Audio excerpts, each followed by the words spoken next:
Tu es là dans cette pièce silencieuse. Le poids de ces mots flotte encore dans l'air. Des mots comme traumatisme, guérison, espace. Tu as essayé d'utiliser la logique. Tu as présenté des faits, une conversation simple basée sur la réalité. Mais la réalité n'a plus sa place ici. Face à toi, elle a érigé un mur, un bouclier invisible, mais impénétrable. Son armure, la guérison féminine. Chacun de tes arguments, chaque tentative de discussion rationnelle se brise contre ce bouclier. Il ne s'agit plus de communication, c'est une guerre psychologique. Tu sens ta raison s'effriter. Le sol sous tes pieds devient mouvant. Es-tu le problème ? Ton énergie est-elle toxique ? Elle t'a dit « Tu ne respectes pas mon processus de guérison ». Une phrase simple, une condamnation. Tu es devenu l'agresseur dans son histoire. Bienvenue dans le théâtre de la manipulation moderne. La scène est dressée. Le rôle du méchant t'a été assigné sans audition. Ce que tu observes n'est pas une quête de bien-être. C'est une stratégie de pouvoir. Une technique narcissique perfectionnée, enveloppée dans le langage de la thérapie. Voici la vérité. La guérison est devenue une arme.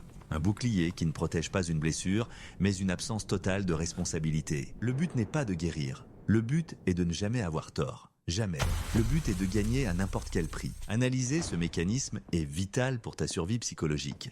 Il se déroule en 3 actes, comme une tragédie bien huilée. Acte 1, le déclencheur. Tu soulèves un problème légitime. Une promesse non tenue, un manque de respect, une erreur factuelle. C'est un moment de vérité, un test pour la solidité de la relation. Mais le bouclier est déjà en train de se lever. Acte 2, la déflexion et l'inversion. La conversation n'est plus sur le problème. La conversation, c'est toi. Ta manière de parler est analysée. Ton ton, ton choix de mots, la façon dont tu l'as dit a déclenché mon traumatisme. Ton énergie masculine est trop agressive. Je ne me sens pas en sécurité pour discuter de ça. Le problème initial, il est dissous, évaporé, oublié, remplacé par un procès. Ton procès. Acte 3, la culpabilisation et la retraite. Maintenant que tu es l'agresseur, elle est la victime. C'est la loi de ce nouvel univers. Tu te sens coupable. Tu commences à t'excuser, pas pour l'erreur qu'elle a commise, mais pour ta réaction à son erreur. Elle se retire alors, déclarant avoir besoin d'espace pour traiter ce que TU lui a fait subir. Mission accomplie. Elle a échappé à toute responsabilité. Elle a renforcé son statut de victime. Et elle t'a laissé avec le fardeau de la culpabilité. Prenons un exemple concret. Clara et Elias. Ils avaient un projet, économiser pour un apport immobilier, un pacte, une vision commune. Un jour, Elias découvre que Clara a vidé une grande partie de leur compte commun. Pas pour une urgence, pour des achats impulsifs, des soins personnels, pour sa guérison. Elias, calmement, lui demande des explications. Il ne crie pas, il expose les faits. Clara, nous avions un accord, cet argent était pour notre avenir. La transformation de Clara est instantanée. Son visage se ferme, les larmes montent à ses yeux. Le bouclier s'active. « Je n'arrive pas à croire que tu m'attaques comme ça », commence-t-elle. « Après tout ce que j'ai traversé, j'avais besoin de prendre soin de moi, c'est une partie essentielle de ma guérison. » Elias tente de recentrer. « Clara, je ne parle pas de tes soins. Je parle de notre accord, de la confiance. C'est une erreur. » Il a utilisé un mot-clé. Confiance. Le bouclier passe en mode contre-attaque. « La confiance ?» rétorque-t-elle, sa voix glaciale. « Comment puis-je te faire confiance quand tu utilises ce ton accusateur ? Ton énergie critique m'empêche de guérir. Tu es en train de saboter mon travail sur moi-même. » Et voilà. En moins d'1 minute, Elias n'est plus l'homme trahi. Il est le saboteur, le monstre, l'obstacle à la sacro-sainte guérison. Clara a gagné.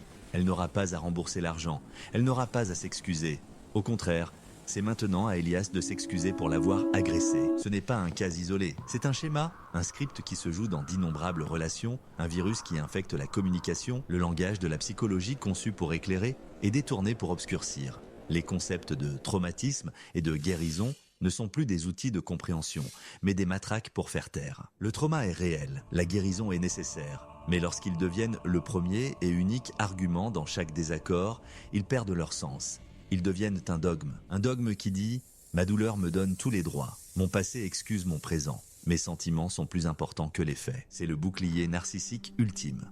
Il est parfait car il est socialement acceptable. Qui oserait questionner la guérison de quelqu'un ? Questionner, c'est être insensible, c'est être un monstre. C'est exactement le piège dans lequel tu es tombé. Alors, que faire ? Comment survivre à cette attaque contre ta logique et ta santé mentale ? La première étape est de nommer la chose. Ce n'est pas une discussion, c'est une tactique de manipulation. Appelle-la par son nom, inversion de la responsabilité. Ne te laisse pas entraîner sur son terrain. Le sujet n'est pas ton ton de voix. Le sujet est le problème initial.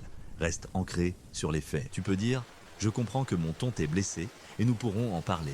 Mais pour l'instant, nous devons résoudre le problème X. » Refuse le détournement. Sois prêt à ce que ça ne marche pas.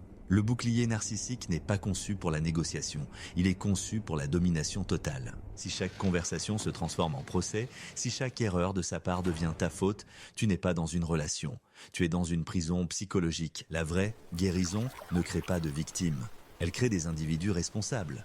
Elle ne cherche pas des coupables, elle cherche la compréhension. La vraie guérison ne dit pas « regarde ce que tu m'as fait ». Elle dit « je vois la part que j'ai jouée et je choisis de faire mieux ». Ne laisse personne utiliser le vocabulaire de la vulnérabilité comme une arme de destruction massive contre ta réalité. Ta logique n'est pas une agression, ton besoin de responsabilité n'est pas toxique. C'est la fondation d'une relation saine, sans cela il n'y a rien, juste un jeu de pouvoir déguisé en voyage spirituel.